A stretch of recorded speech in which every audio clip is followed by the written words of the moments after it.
Thanks, Jim. I'm Harold Bailey. I'm chair of Team Westport, and it's an honor to be here tonight to introduce this wonderful book launch. Let me just take a second to say for Team Westport, the Interfaith Council, Interfaith Clergy, Westport Playhouse, and Westport Library, on Sunday we're going to have our postponed lecture by Professor James Foreman at the Westport Country Playhouse at 3:30, and we'd invite everyone to attend. Of course, attendance is free. Dr. Foreman's work, which is Locking Up Our Own, was last year's Pulitzer Prize winner, and we look forward to seeing as many of you there as possible. And now for today. I'll start with, some years ago, I remember reading a novel by a Nigerian Igbo, Chinua Achebe, who wrote about the ravaging that took place with a train wreck of Western civilization, colonization, more than 2 centuries ago in Nigeria by with Western culture, the clash between Western culture and traditional Nigerian culture. Now that we are more than 2 centuries past the colonization and over 60 years past independence, the question is, through all that took place, what remains? What's important about the Nigerian Igbo diaspora? And the question is not only what remains, but how do you explain it to those who are not a part of that diaspora, and do it in such a way that it is also one that can be very much cherished and appreciated by those that are a part of that diaspora. And the answer to that really has been solved beautifully by Catherine with this book. She starts with the core of the culture, and one of the key things that takes place, which is breaking Kola. And it starts with that as the embodiment, and then explains the complexities around that core with the family that she has embraced, and the one that has embraced her. And she's written overall an explanation that is clear, it's concise, it's beautifully done, but more importantly, it's one in which there is a great deal of love. And very much all the way through the work, what you see really is a mutual embrace of an author with a subject for which there is mutual respect and a great deal of love. So I very much recommend this, and I look forward to having Catherine come up now and speak to us about her second work, Breaking Kola.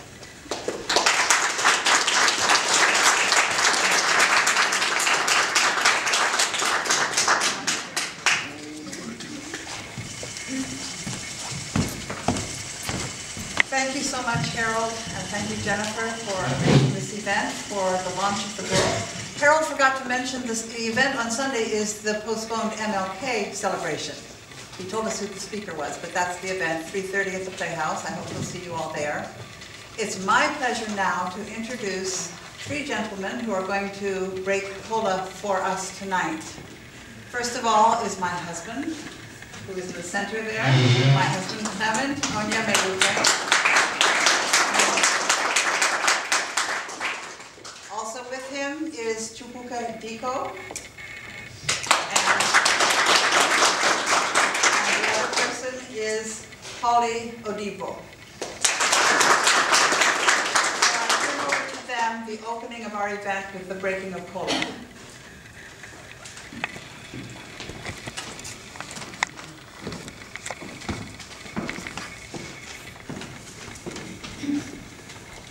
Good evening, everyone. And as we say in the Igbo language, Ndewonu, no, which means hello, everybody, and welcome. My name is Chief Sir Chukwudi Diko.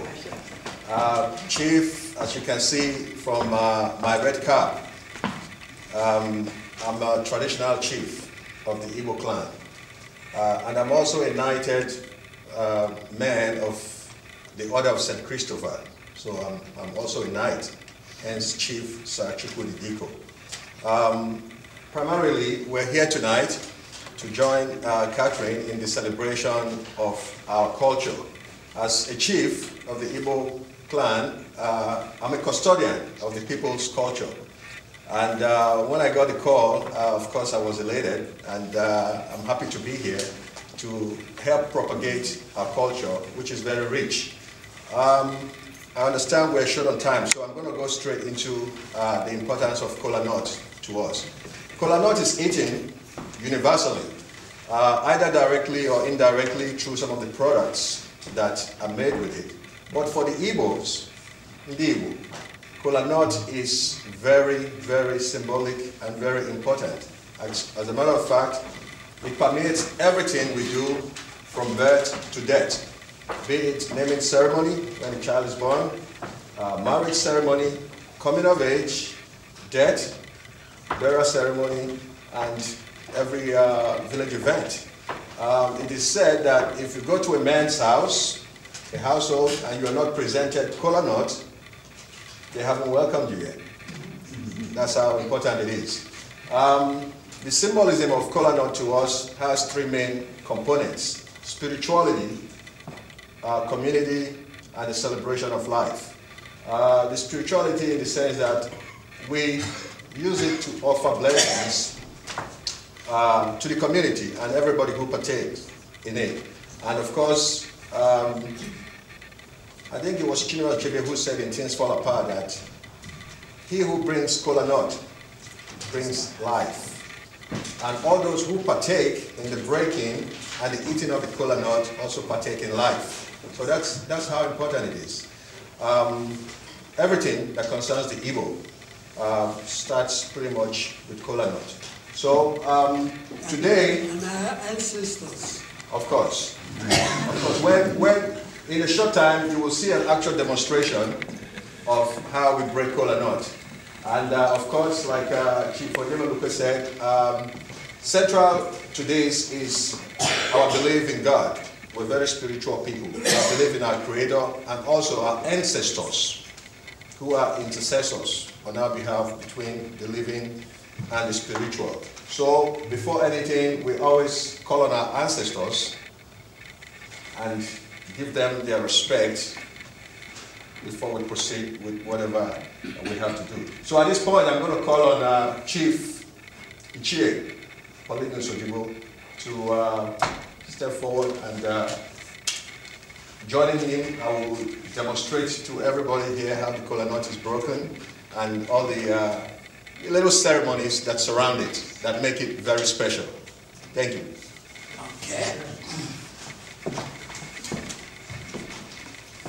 So typically, as the head of the family, the oldest man in the house, he is the one offering the kola nut to you guests. Now, he is not going to perform that function tonight. We're here to perform it on his behalf. Older one.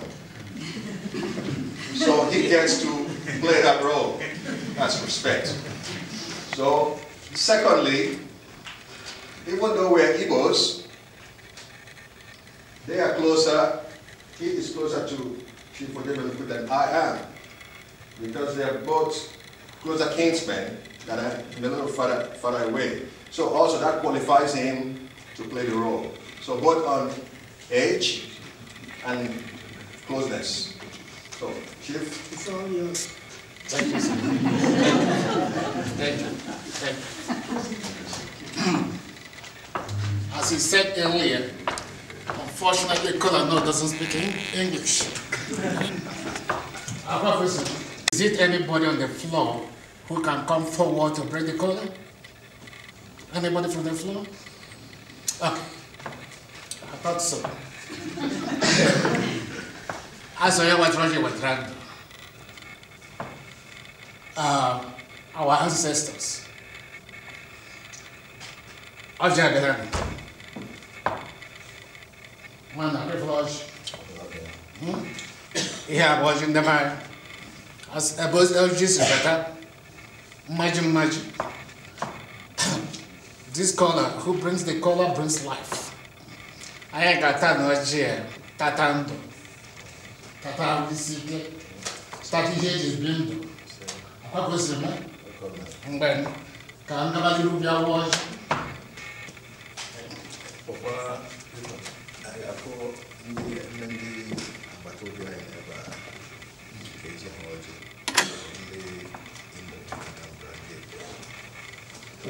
Thank you. So,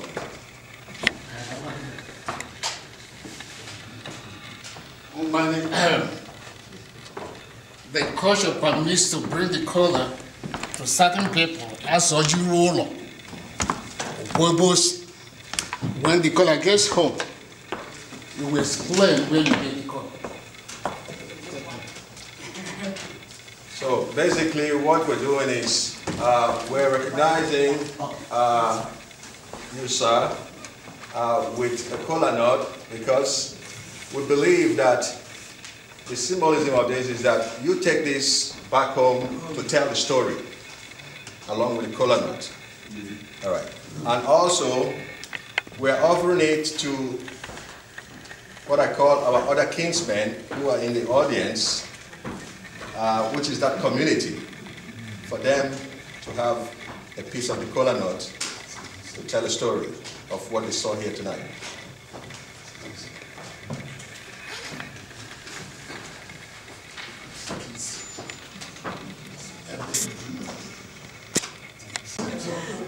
Let me make this point. This is you have to understand. This is an African tradition. Please don't criticize us for being a little chauvinistic, because traditionally the Kola nut is not offered to the women. It's not out of slight, or it's not in any way diminishing the importance or the role of women, but it's just the way it was, the way it is, the way it's always been. So, so sometimes you can see the Kola nut passing through and it's not offered. Just know it's part of the culture. So no offense. Okay? All right. So, go ahead, let the Kola. Okay. Or whether what is your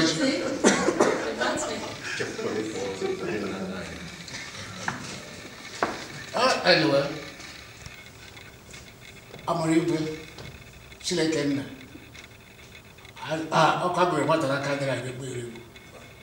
Eben case, we say, imagine, nah,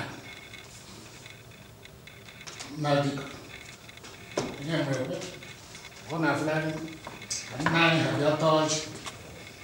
How I bring up at them point, and I'm not at them point. I ain't got told you I can still go before. Why you got a job? You got a job. Okay? On your water jam, do it. I got the Catan. I got a little water. Thank you. Essentially, what he has just said, again, connecting to what I said before about the spirituality, is invoking the spirit of the ancestors to come join in this presentation of the Kola nut and the breaking of it. See, among the Igbos, the ancestors play a very integral part. Some Western writers have written that we worship our ancestors over and above God. Not so. It's a misrepresentation. We venerate the ancestors because of their special place in our lives as intercessors. Pretty much just like the angels, you know, said for the Catholic Church, between God, spiritual, and the people, they are intercessors. It can be Mary, it could be, you know, saint, saints. So the same way, we feel our ancestors are closer spiritually to God, and we always invoke them in situations like this as intercessors. So that's what he's doing, is invoking them and giving them their proper due respect. Okay, because this is a Western country, a country the color of the brown, there wasn't nine. The ancestors are everywhere. They are spirit. So the offering has been made to them, and So we can go ahead now and show our colors. Yes. So now the next thing, I know some of you have the Kola nuts, but we will also have somebody break the Kola nuts into little bits and pieces. And Actually, we have a whole bowl. Oh, you do there, so already? people can take home. very good. So this is, the Kola has been blessed, and the one behind there naturally has also been blessed by this tradition and by this practice, this demonstration here. So all the Kola nuts here are blessed. And whoever eats and partakes of it, eats life, good health, progress, as he said, and all the beautiful things that we prayed for tonight. So the broken one now goes to everybody. So at the end, we don't discriminate. But traditionally, we have to respect the elders, men mostly. But when the Kola is broken into pieces, then everybody gets a shout of the Kola. All right? So, Thank you very much for paying attention. Thank you very much. I am so grateful that you've been able to do this for us. I think it has given everyone a view of Igbo life that they wouldn't have just from reading my book. So Dalu.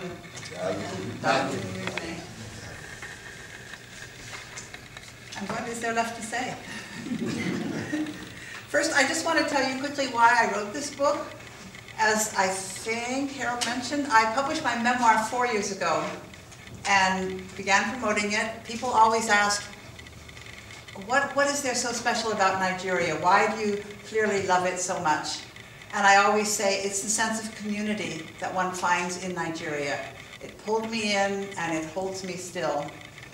So this book was a way to explain that further and also to tell more stories. I realized I had more I wanted to explain and tell people, so that was the impetus for writing the book.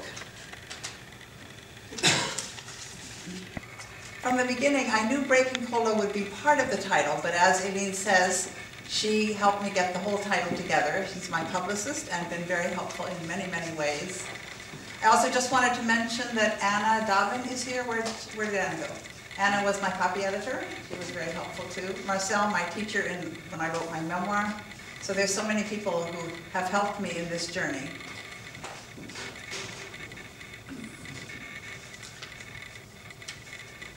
When a Nigerian, or someone like me who has spent a long time in Nigeria, runs into another person from Nigeria, very quickly you ask the person where he or she is from. And then you find out that there's usually some connection. Either your children know each other, your in-laws, there's an in-law from somewhere where that person is from. So it's a lot of fun. When I meet someone who is Igbo, and then speak to them in Igbo, they usually fall over in shock. But then it's a lot of fun, and they're so pleased that I have made the effort to do that. And then you swap stories about Nigeria, the chaos of living there, the corruption, but also the community and the closeness of people in Nigeria. It's just such an important part of our life there. One of the reasons I wanted to write the book and talk about it is that I don't think we have that same sense of community in our life here. I know I don't. I have a brother and a sister whom I see not very often, talk on the phone from time to time. My children, including my daughter Beth, hardly knows her US cousins. She doesn't really know my brother and sister very well. In Nigeria, this past Christmas, my daughter's daughter came with us, so our granddaughter came to the village. She was immediately embraced by all the cousins. There was no lack of familiarity. She was pulled in immediately and felt part of the community right away. It was completely clear, and it is very different from, I think, what we experience here, or at least what I do.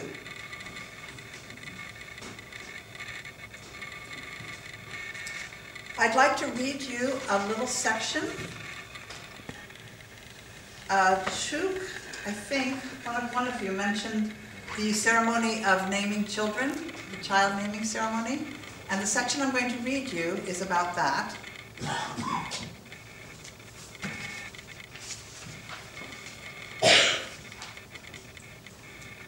It starts when we drove home 300 miles from our home in Lagos to the village for the ceremony to take place. It had to be in the village, it couldn't be in Lagos. Just wouldn't make sense at all.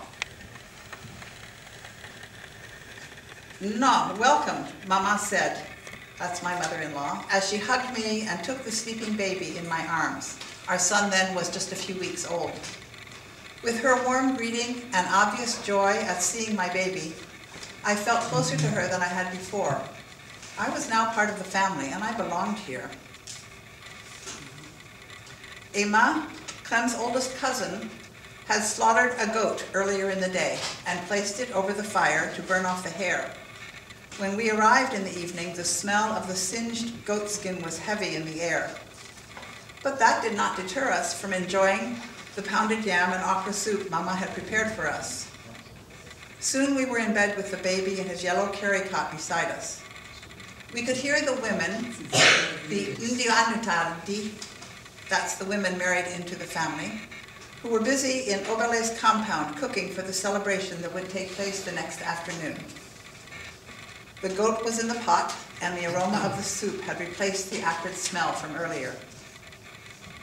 The next day, chairs for the family had been set up in front of the house and benches for the guests. Ejike, the oldest uncle, stood up. Ndibai kwenu. My people shout, so if I say it to them, they'll answer. Ndibai kwenu. Yeah. He turned to his left, then his right, with the same greeting. Each time the response was louder, and Chinako began crying. I rocked him in my arms. Don't worry, you're safe here. Ejike continued. The ancestors have honored us. Our son Clement has returned from England and is now chief engineer. He has married and now has a son. We thank our ancestors. Of course, all of this was in Igbo, you understand. Obele, his wife, had placed a tray of kola nuts in front of him. Now he held up one. I thank our ancestors for this kola, he said. Kola brings life. He broke the kola nut into 3 pieces, took one himself, and placed the rest on a plate. Several young relatives came up to pass the other trays of kola nuts to everyone present. Men first, then the women. After the kola, jugs of palm wine and bottles of star beer were brought out and served. Most men had their own calabash gourds with them. Some, I suspected, had started drinking earlier in the day. Chinako stopped crying. After a few more minutes, Ejike took him from me and held him up before the crowd. We have given this child the name Chinako Eze. He poured a libation of palm wine onto the ground. The baby was handed around to all the senior men. Then the women took turns holding him. Soon, the women who had been cooking brought out and served the food. After everyone had eaten their fill of jollof rice, gari, pounded cassava, and okra soup, a men's dance troupe performed, accompanied by drums, the high-pitched wooden Igbo flute, and maracas. Then the women who had cooked and served began to dance in the circle formation. This was my group. One of the women came to pull me up to join them. I danced around the circle with them to the laughter and enjoyment of the guests. As the dancing ended, Ejike asked me to bring the stump of the umbilical cord. Clem had told me to save it when it fell off a couple of weeks after Chinako's birth and to bring it along. Holding the dried cord, Ejike said, "This cord binds Chinako Eze to Nanka, to our compound, and to our people forever. Whenever he returns, he will know that he belongs here. When he is away, he will know that part of him is here." He placed the cord in the small hole that had been dug earlier. I felt an incredible surge of emotion for the family that had embraced me, and now my baby, so warmly. I returned to Lagos the next day, leaving a tiny part of my son behind in his father's village. Would he feel this connection? I knew that I did. It was now my village, too.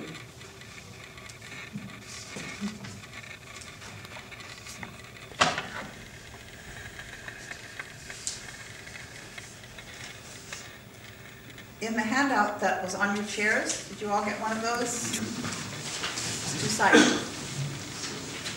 There's a picture of the Kola nuts, and as I said, there's a bowl of Kola nuts on the table in the back, so you can each take one and take it home with you. It's bitter, so be warned.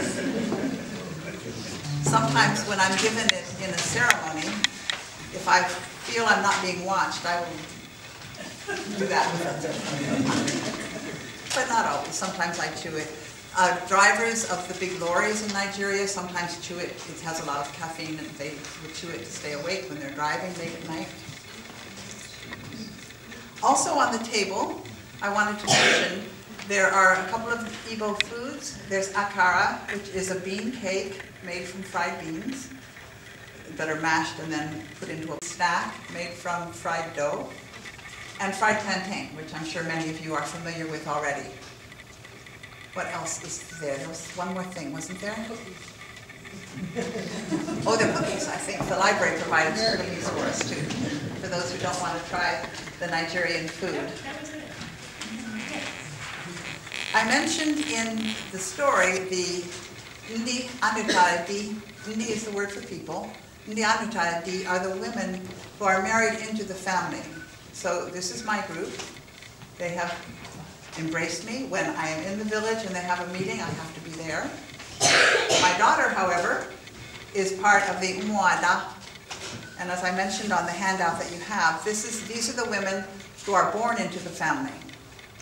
So she is part of that group, and when she is there and they're doing something together, she has to join them.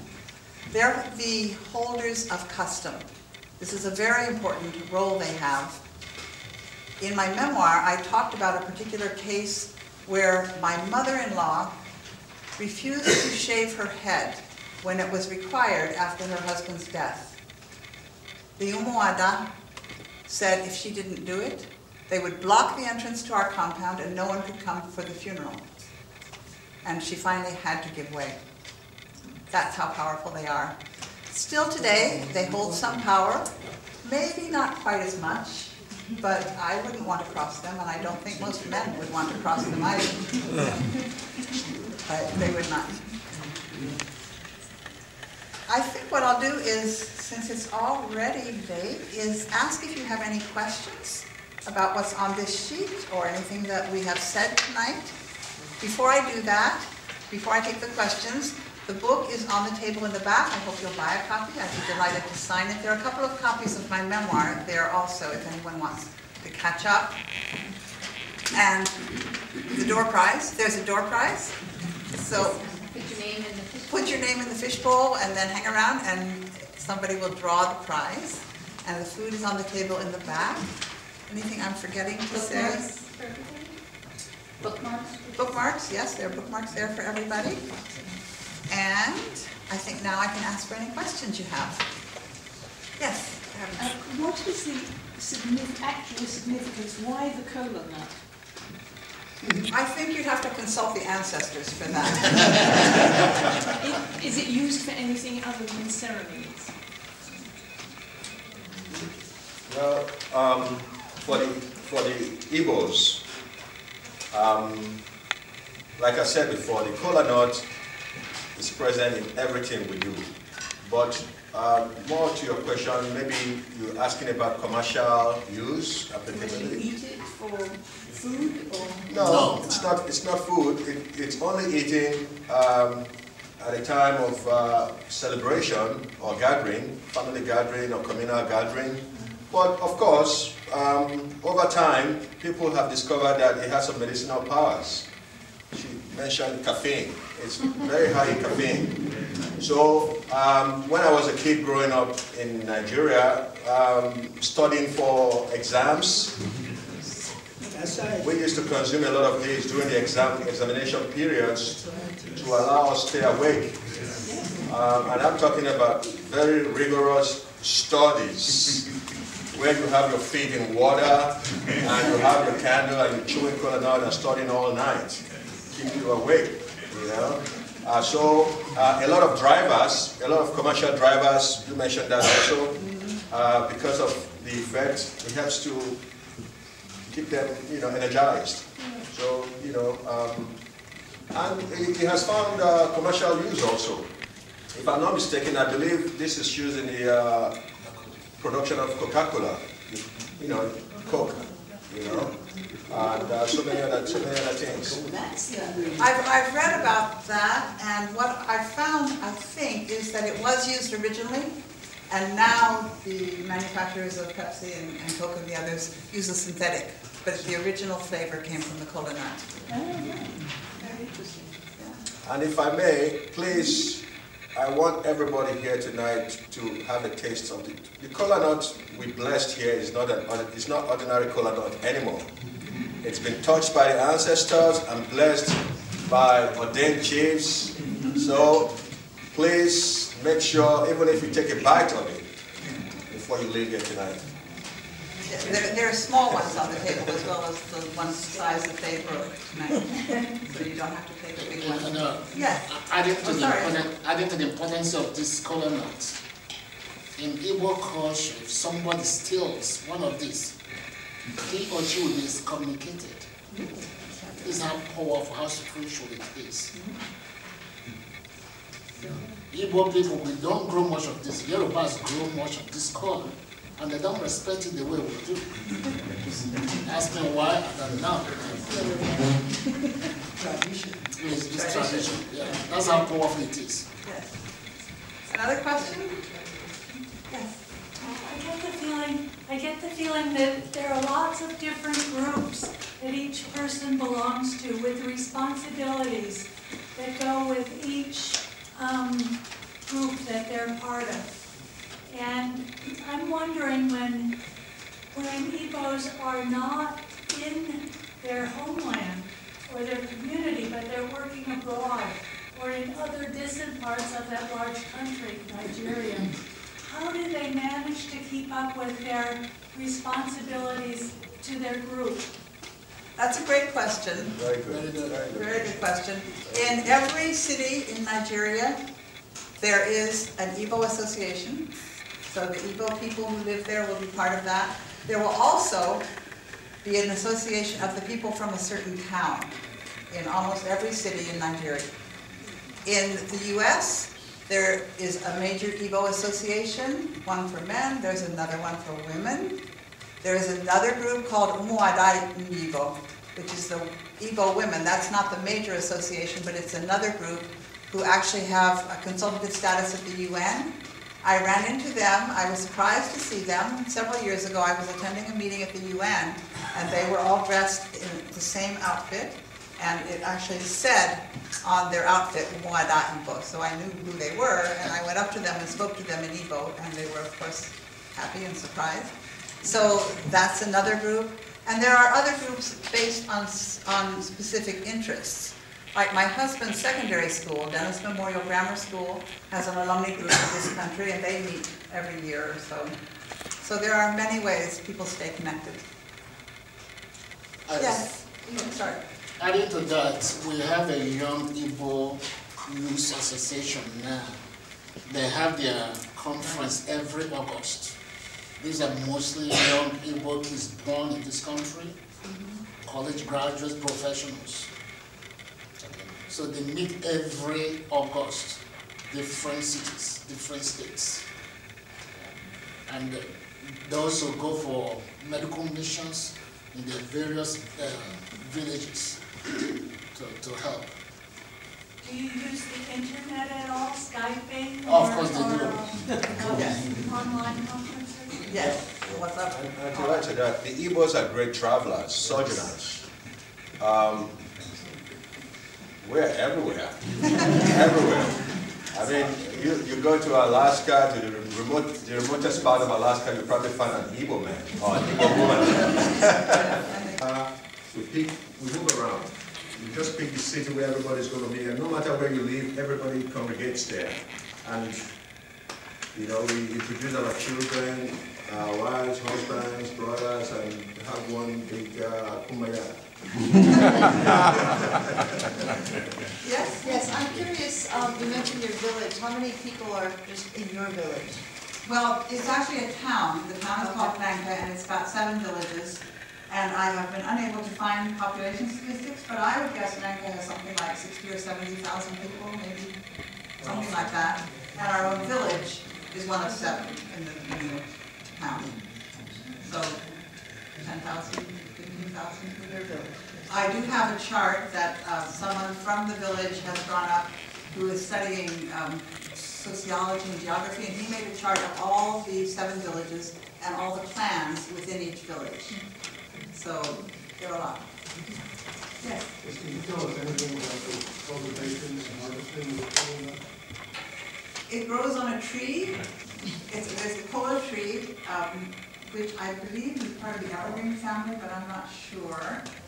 And the nut itself is inside a pod. So there's a large pod. There are 8 or 10 of the nuts inside that, and the nuts are covered with a white filmy substance, and that's removed, and then you have the kola nuts. They grow naturally, but they're cultivated in the western part, the southwestern part of the country extensively. They're wild in your area? They grow wild, but they're not really cultivated so much in our area. They're not. And they grow very tall too, very tall trees. Like you said, in the western region of Nigeria is where you find, really so many kola nut trees. In the Igbo area, we have a few, but not as much as in the western region. But we made the kola nut the king. Sorry that we made it the king. Yes. That's not just a pretty dress. Everybody has exactly the same outfit. The dress? The outfit? No, this one is mine, special. But when we do a family event, like when we have our 50th wedding anniversary in the village, everyone in the family wore the same fabric made into whatever they wanted to make it into. So the men had their clothes like this, and the women had a top and a skirt like that. We had about 40 people who were dressed in that fabric at the event. What was it like living through a civil war in Nigeria? Well, a war is always a difficult situation. For me, it was a little bit, well, it was frightening. I had 2 children at the time. My husband spent a good part of every week away where he was working. He was in charge of the electricity for Biafra and the coal corporation. So I was in the village. It did help me learn the language fairly well because there weren't many people around who spoke English. So I was speaking to people a good part of the time. It was, in many ways, this was daily life. You know, make sure you have the food for your children, and people had to fetch water for the house. But I stayed only a year during the war. The war started in July of '67, and I left in September of '68. We were in the village from September of '67 to the next September, and my husband stayed on. And if you want to know more about the experience, it's in my memoir. Not this one is not. We have time for one more question, if anybody has one more. Oh, I didn't mean Well, thank you again so much for coming. The book is there. I hope you will buy it, read it, enjoy it. Let me know what you think.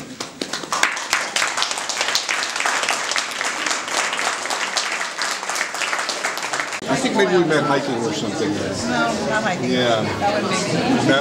No, not even around the senior center or something else? Or there was something in town, I don't know. We've met somewhere, yeah, but very nice. Thank you. So now this is the memoir. This is the older book. And that's the one you want? Well, This is the one. to learn about Okay. Nigeria. All right. Okay, and shall I make it out to you?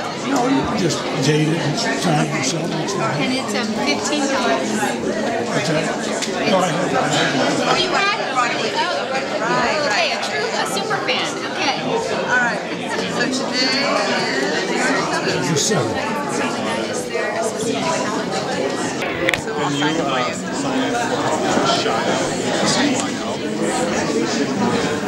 Sorry, spell that again. S-A-Y-O. And her husband is Severin.